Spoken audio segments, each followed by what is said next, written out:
वो सीता? इस विपदा की जड़?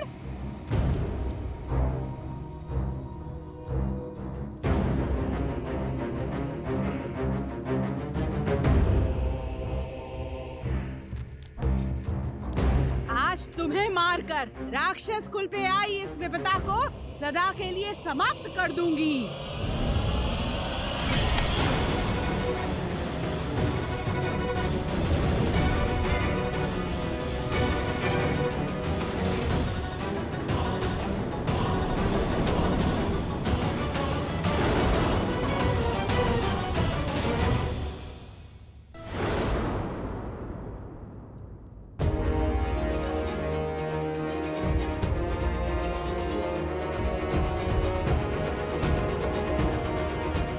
सीता को नहीं मारोगी, बल्कि तुम स्वयं आत्महत्या करोगी। भूल गई लंकेश का आदेश? महाराज का सम्मान उनके आदेश से बड़ा नहीं। आज पहली बार महाराज युद्ध में अपना सम्मान खोकर आए हैं, वो भी इस सीता के कारण। महाराज का मान और सम्मान धराशायी हुआ है। महाराज के अजय रथ को इसके पति उस वनवासी ने चूर चूर कर डाला। मेरी मानो, समाप्त कर डालो इसे, मत बचाओ इसे।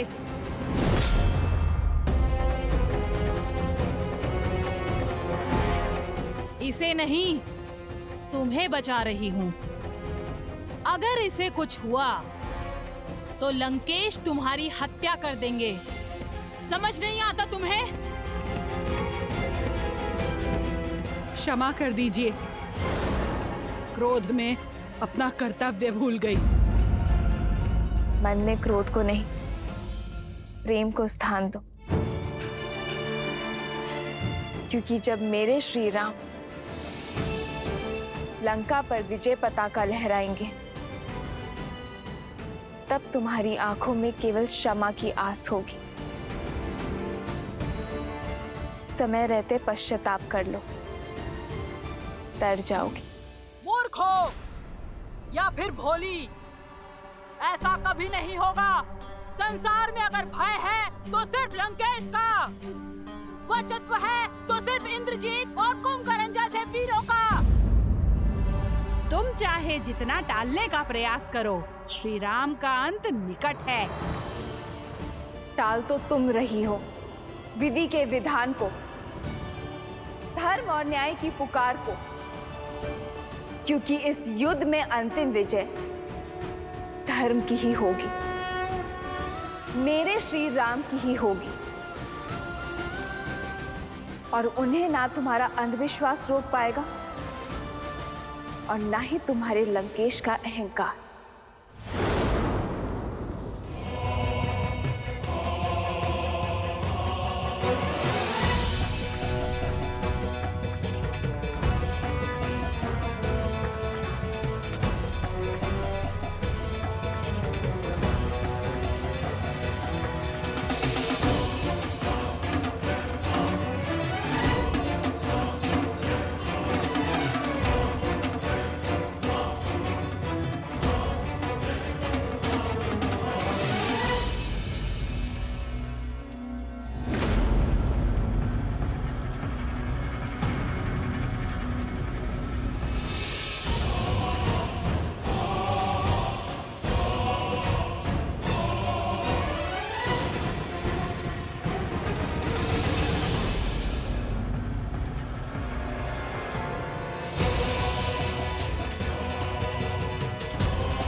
देवी निकुंभला, आपने सदा ही अपने इस भक्त को रक्षित किया है, किंतु आज मुझे केवल आपकी रक्षा की आवश्यकता नहीं, मुझे आपसे वो बल चाहिए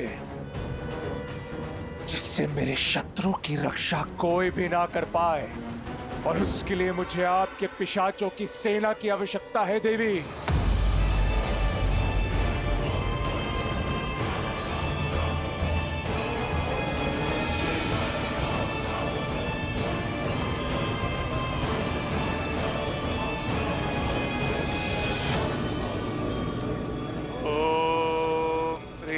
निकुंभले शत्रुस्तभ्य पाद्य बाद्य फट।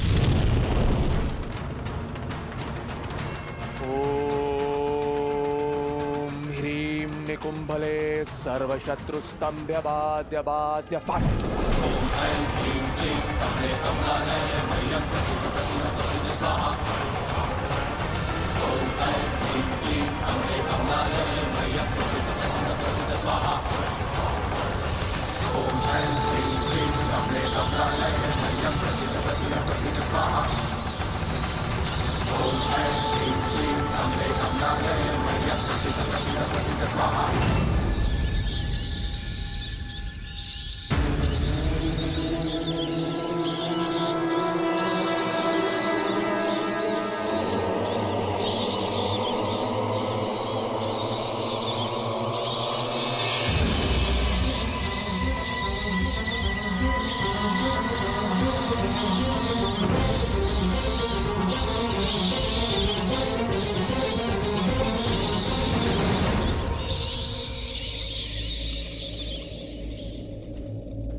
आपका संदेह उचित है प्रभु।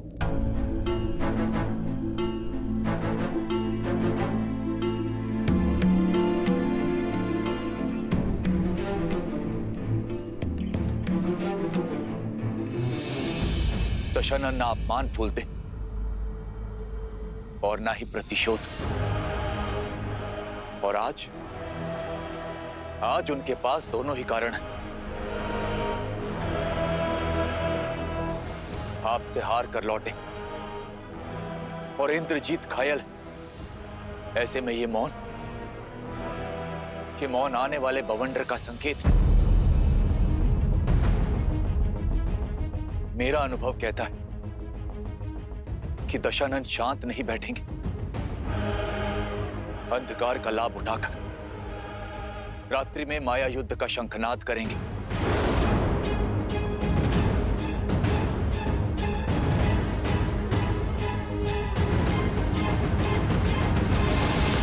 हमें शत्रु की माया का उत्तर देने के लिए सज्ज रहना होगा।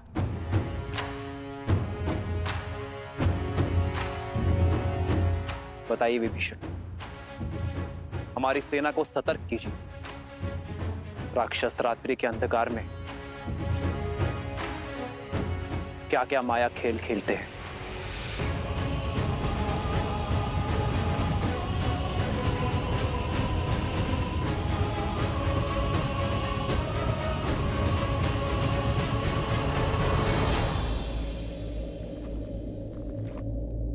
माया युद्ध एक ऐसी कला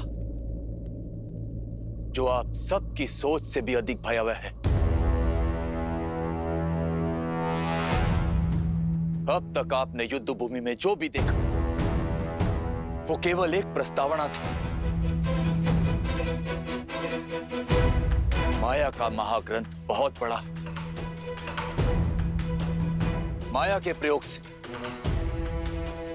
राक्षस अपनी इच्छा से कोई भी रूप धारण कर सकते, प्रकृति को प्रकोप में बदल सकते, चक्रवात, आंधी, मेघ, वर्षा, किसी को भी अपना अस्त्र बना सकते। माया केवल एक शक्ति नहीं, माया एक रणनीति भी है, जिसका उद्देश्य युद्ध से पहले ही अपने शत्रु की आस और साहस को तोड़ना। आप जिस पर प्रहार करेंगे वो शत्रु आपके समक्ष होगा ही नहीं, होगी तो केवल माया। वो ऐसे मंत्रों का जाप करेंगे जिनसे भय, भ्रम और उन्माद जन्म लेते। भूतों और पिशाचों का सहयोग मिलता है उन्हें। इसलिए माया युद्ध को कम आंकने की भूल ना करें। दशानन हर युद्ध केवल बल से नहीं जीते, माया का बहुत बड़ा सहयोग लिया है उन्होंने। आपका परम मित्र माया के वश में आकर आप पर प्रहार कर सकता है।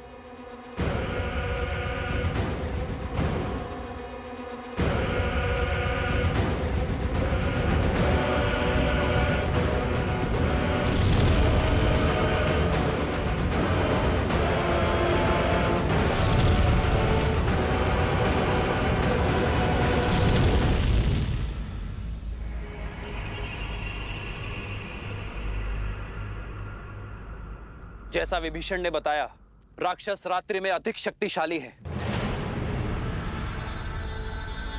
इसलिए हम उन पर रात्रि में प्रहार करने से बचेंगे। किंतु यदि शत्रु ने प्रहार किया तो हम अपने संपूर्ण बल के साथ शत्रु के प्रहार का उत्तर देंगे। आक्रोश जोश क्रोध का ये क्षण है अति विरोध। हनुमान, जामवन जी, सुग्रीव, केसरी जी, नल, नील और अंगद बाकी सेनापतियों के साथ हमारे सुदूर फैले शिविर के भिन्न भिन्न क्षेत्रों में सज रहेंगे।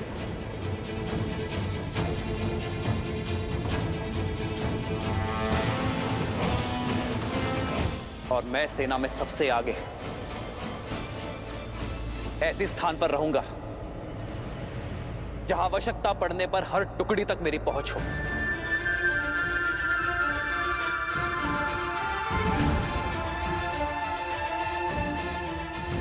यह धर्म युद्ध है,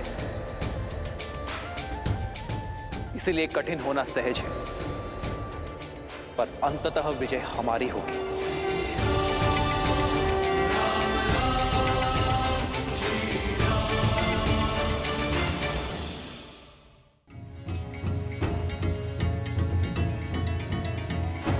प्रभु, इस माया के काट का दायित्व आप मुझे दीजिए।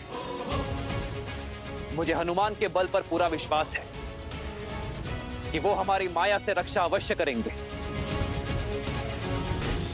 और मैं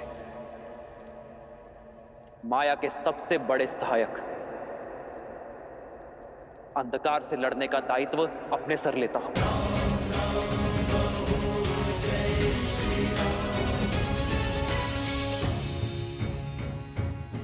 हम अंधकार का नाश प्रकाश से करेंगे,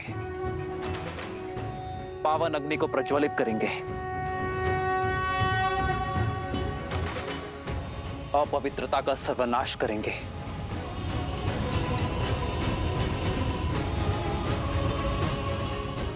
लक्ष्मण जी भैया, अग्नेयास्त्र का आवाहन करने के लिए सज्ज रहना। हमें किसी भी क्षण आकाश से अंधकार का आवरण हटाने की आवश्यकता पड़ सकती है। और हां, माया के किसी भी संकेत को अनदेखा मत करना। जो आज्ञा भैया।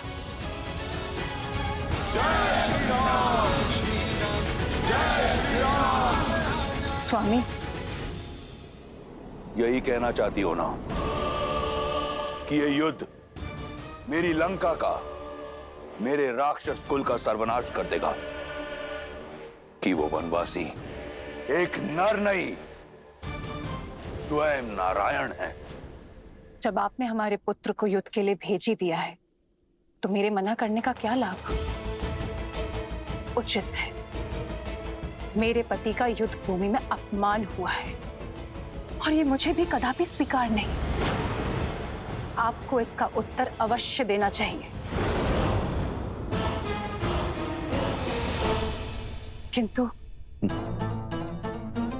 किंतु तुम्हारे इस किंतु ने मेरे आश्चर्य का अंत कर दिया। मैं यही सोच रहा था कि आज तुम मेरा समर्थन कैसे कर रही हो। महादेव की कृपा है कि मेरे पुत्रों की सोच तुम पर नहीं गई। शीघ्र ही मेरा मेघनाद उस वनवासी के प्राणहर राक्षस कुल के अपमान का प्रतिशोध लेगा। अपने पुत्र के शौर्य और सामर्थ्य पर मुझे भी विश्वास है लंकेश। वो प्रतिकार अवश्य लेगा आपके लिए। मैं केवल इतना कहना चाहती हूँ कि इस प्रतिकार के बाद इस अध्याय का अंत कर दीजिए। अपना सम्मान पाने के पश्चात सीता को सम्मान सहित लौटा दीजिए लंकेश, ताकि भविष्य में आपका सम्मान बना रहे। आज भी मेरे विरुद्ध हो तुम? मैं तो सदा आपके साथ ही खड़ी हूं लंकेश, इसलिए तो आपसे विनती कर रही हूं कि सदा आपके साथ खड़े रहने का सौभाग्य मुझे मिल सके, कि कभी आपके बिना मुझे अकेले खड़ा ना रहना पड़े। एक बार पुनः विचार कीजिए, जैसा मैं कह रही हूं वैसा कीजिए, सब सकुशल हो जाएगा। आपका मान भी बना रहेगा और युद्ध भी शेष होगा। सीता की स्वतंत्रता में राक्षस कुल का हित है लंकेश। बस, अब मैं और कुछ नहीं सुनना चाहता। शीघ्र ही मेरे मेघनाद का यज्ञ संपन्न होगा और शीघ्र अतिशीघ्र उस वनवासी के अंत का आरंभ। सर्वशत्रुस्तंभ्य बाध्य बाध्य वट। ओम ह्रीं निकुंभले सर्वशत्रुस्तंभ्य बाध्य बाध्य वट।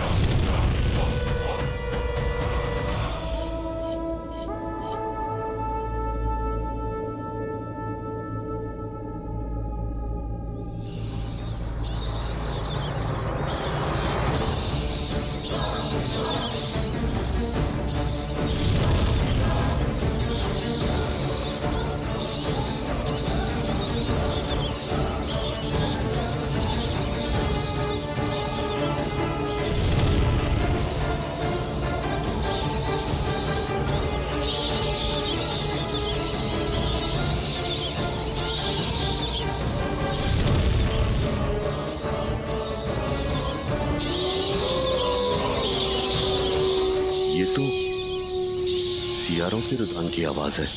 वो लोग भी चित्कार कर रहे हैं।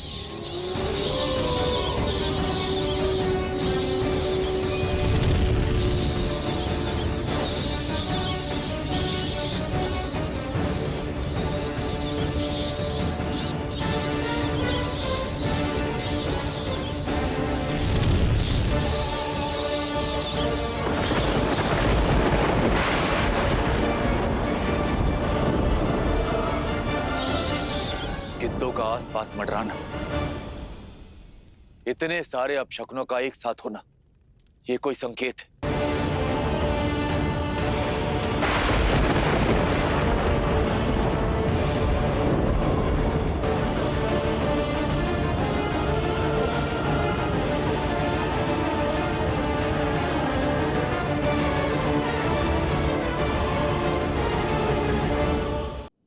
वीरों, अपने इंद्रियों को सतर्क रखना, शरीर को युद्ध के लिए सज्ज रखना।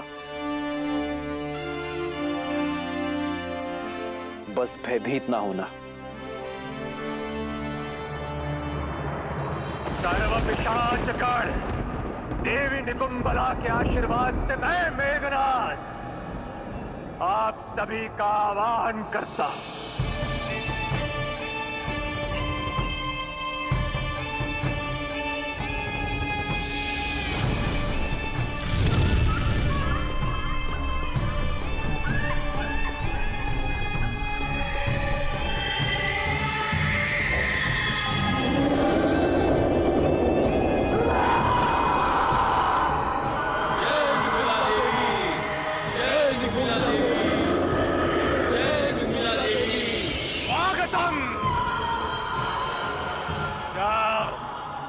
और उस राम और लक्ष्मण पर प्रहार करो। मध्यरात्रि तक उन दोनों को व्यस्त रखो। चलो।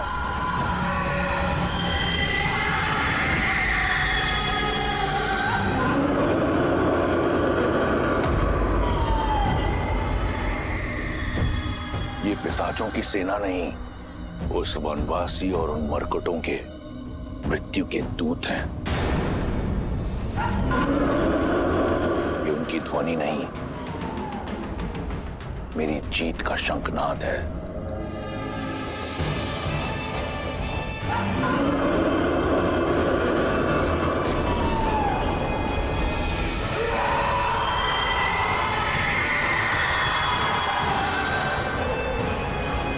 युवराज इंद्रजीत की, युवराज इंद्रजीत की, युवराज इंद्रजीत की, युवराज इंद्रजीत की।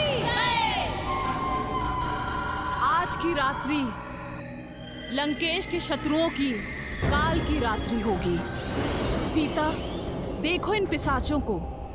इन पिशाचों का क्रोध हमारे अपमान का प्रतिशोध लेगा। तुम्हारे राम को मार देगा, राम के भाई लक्ष्मण को मार देगा, और जिसने इस लंका को भस्म किया है उस वानर को।